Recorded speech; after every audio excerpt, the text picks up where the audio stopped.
The Ministry of Economic Growth and Job Creation in the 2023-24 fiscal year is working to achieve its mandate in all areas that are critical to Jamaica's sustainable development.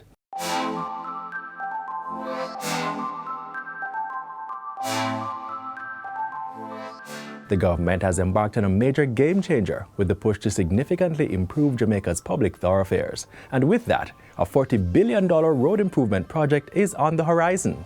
The Shared Prosperity Through Accelerated Improvement to Our Road Network SPARK program will modernize over 2,000 roads across the island. The vision is to create a transport network that is safe, efficient and reliable to meet Jamaica's economic and social needs. Several other road projects are being tackled under the Special Capital Expenditure Program over a 36-month period. It is expected that the Grange Lane project will be first to be undertaken before the end of the quarter.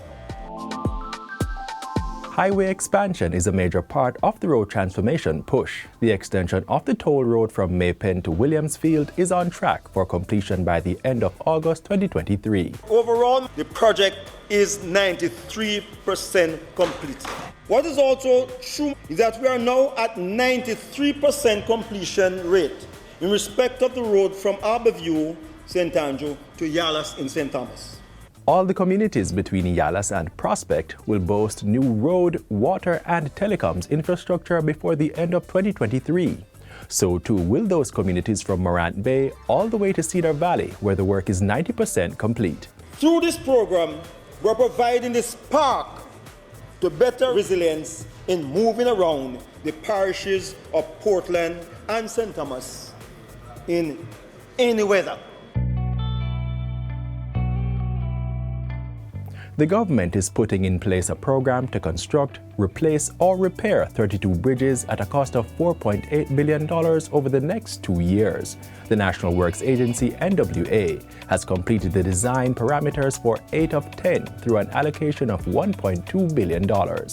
The designs for the other 2 should be completed by the end of August 2023. Jamaica Broilers has also contributed $50 million to help with the construction of the Spring Village Bridge.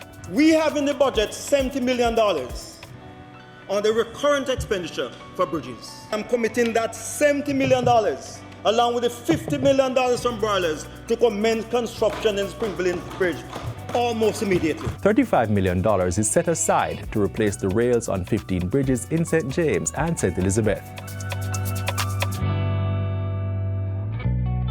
On the new social housing program, a total of 137 housing units, or 331 homes, have been completed as of the 21st of April 2023. This program has benefited over 523 Jamaicans across 48 constituencies.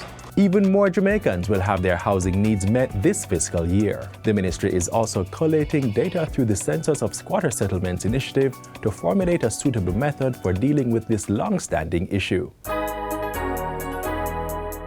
The government has committed to issue 20,000 certificates of titles over a 3-year period under the National Land Titling Program. This year, the National Land Agency, NLA, will undertake the surveying, mapping, adjudication, valuation, and registration of 1,000 parcels of land in St. Elizabeth for the National Irrigation Commission project. The NLA will also award a contract for electronic titling software e-titling and finalize legislative amendments with a view to launching the e-titling system in 2025. As part of the urban renewal agenda, work to upgrade 3 major parks under the Community Upgrade and Beautification Project is slated for implementation in the year.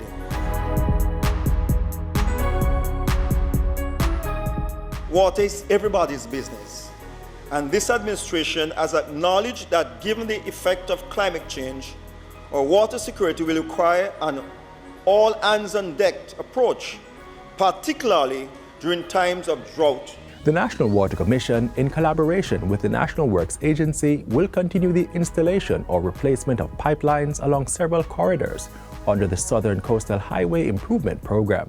Plans are also in place to roll out the Non-Revenue Water NRW program island-wide in the short to medium term.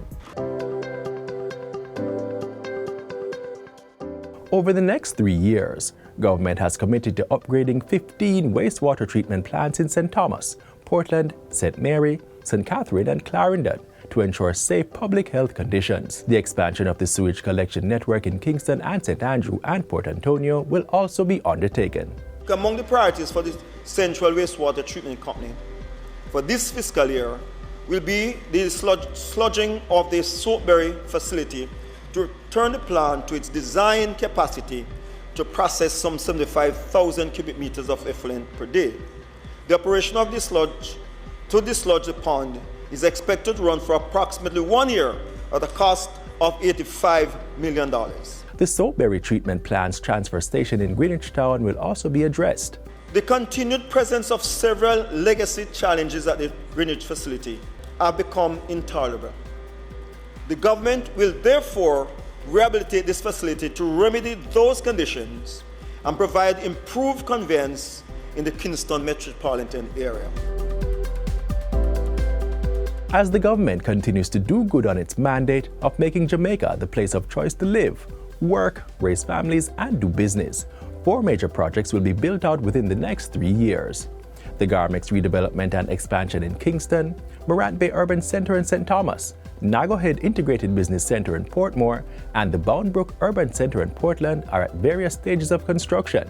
Construction is scheduled to begin on the new Houses of Parliament government campus in the second quarter of the financial year, with a predicted completion date of June 2025. Meanwhile, the Portmore Resilience Park is expected to begin in the second quarter of this financial year, with completion expected by November 2023. The UDC is also spearheading the Caymanas commercial and housing development, where a middle-income residential development will be constructed. Infrastructure works will begin in the fourth quarter of the 2023-24 financial year, with completion expected in 15 months. We have heard the concern and aspiration of our citizens, and we are determined to continue the transformation of key development drivers in this country. We will continue to foster an environment that will drive growth. We will prioritize the development of our infrastructure as the key pillar toward achieving our modernization goals.